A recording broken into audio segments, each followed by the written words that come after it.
Konnichiwa everyone, I'm Daiki. Big news from Japan. Sanae Takaichi has just become Japan's new prime minister. And honestly, the whole country is shocked. Not just because she's Japan's first female leader, but because of how she won, a move that felt straight out of a political thriller. And the mastermind behind it? Taro Aso. To be honest, if we weren't Aso's strategy, Japan would have definitely been ruined again by a left-wing side. Just like last year. Well, to be fair, it's still kind of being ruined right now. Complaints. That was reliable. It was recorded. Interesting. But at least this time, there's finally a turning point. I've seen a lot of international news reports about Takaichi's victory, but most of them only talked about the fact that she's a woman and explain what kind of person she is, without really mentioning how she managed to win or why this result shocked Japan so much. So, in this video, I'm going to tell you what really happened and why so many Japanese people calling this a miracle. Now, before we go into his strategy, some of you watching from outside Japan might be wondering, who is Taro Aso? Well, he's not just some random politician. Aso is one of Japan's longest serving and most influential conservative leaders. He's 85 years old, but still incredibly sharp and active in politics. He served as Prime Minister of Japan from 2008 to 2009, and after that, as Deputy Prime Minister and Finance Minister for nearly a decade under Shinzo Abe. And despite his age, Aso still moves with remarkable energy.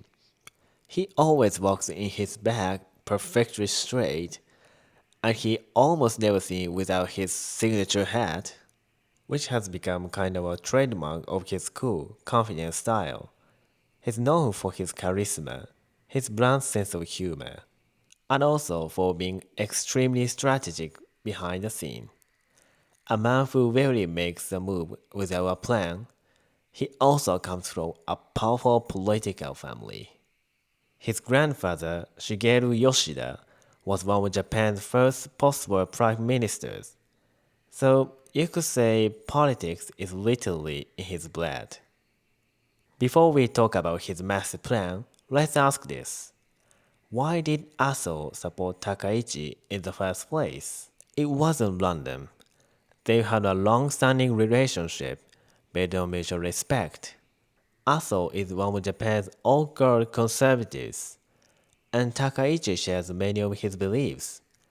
Strong defense, a proud national identity, and revising Japan's post-war constitution. Some analysts say Aso saw her as the one person who could continue Japan's conservative direction while still being capable and disciplined. And to be honest, it also shrank his own legacy. Helping her win might be his final great political move. Now, here's what actually happened. This is where Aso's genius really shows. In the first round of voting, every member of Liberal Democratic Party, both lawmakers and local party members, cast their ballots. To win outright, a candidate must get more than half of all votes. If no one does, the top two candidates go into a round of vote.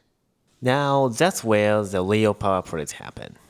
Now, these local party votes, also known as member votes, come from registered LDP members across Japan.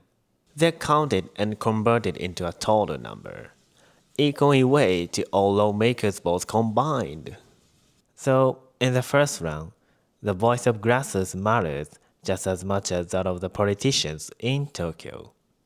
Aso knew this rule perfectly. He predicted that no one would get a majority in the first round, and the final battle would come down to Takaichi versus Koizumi. That's why in round 1, he told his faction not to vote for Takaichi. Instead, he had them vote for Kobayashi and Motegi, two candidates who were basically guaranteed to lose.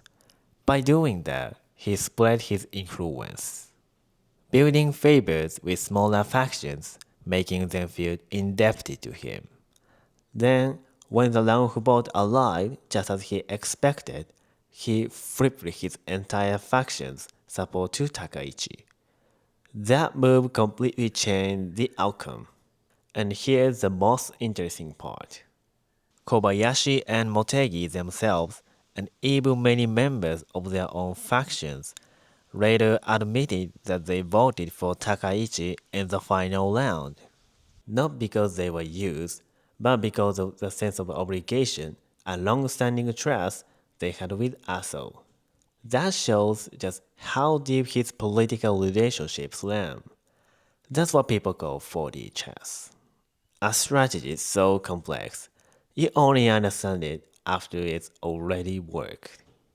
Meanwhile, on the other side, the Koizumi camp, led by Shinjiro Koizumi, was so confident they were going to win. They even had a victory party the day before the election. That's that's how certain they are of their success. And I mean, a victory party before the election. You usually hold a victory party after you win, right? So that's why it's called a victory party. So when Takaichi won the next day, they were completely stunned. Nobody saw that twist coming, not even the people who thought they had it all wrapped up. When I heard the story about Aso's strategy and Takaichi's camp overconfidence, I saw this might be the most dramatic election Japan has had in years. But what surprised me even more was how people reacted. Right after Takaichi's victory, the Nikkei stock average hit an all-time high, surpassing 48,000 points. That number alone shows just how strong the market's expectations are. And on X, hashtags relating on her name absolutely exploded. Hundreds of thousands of posts trending for hours.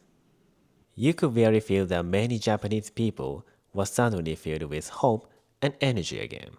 For so long, politics in Japan felt distant and grey. People were tired of seeing prime ministers chosen not by the public's will, but by what was convenient for the certain lawmakers. Just like last year. But this time, people were genuinely excited. And it really feels like something is changing. So, what does all of this mean?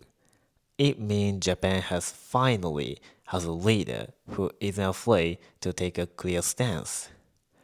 And the world is watching closely. Some are hopeful, others are nervous. But either way, Japan is back on the global stage in a big way. So, what do you think? Let me know in the comments. And thank you for watching. See you in the next video. またね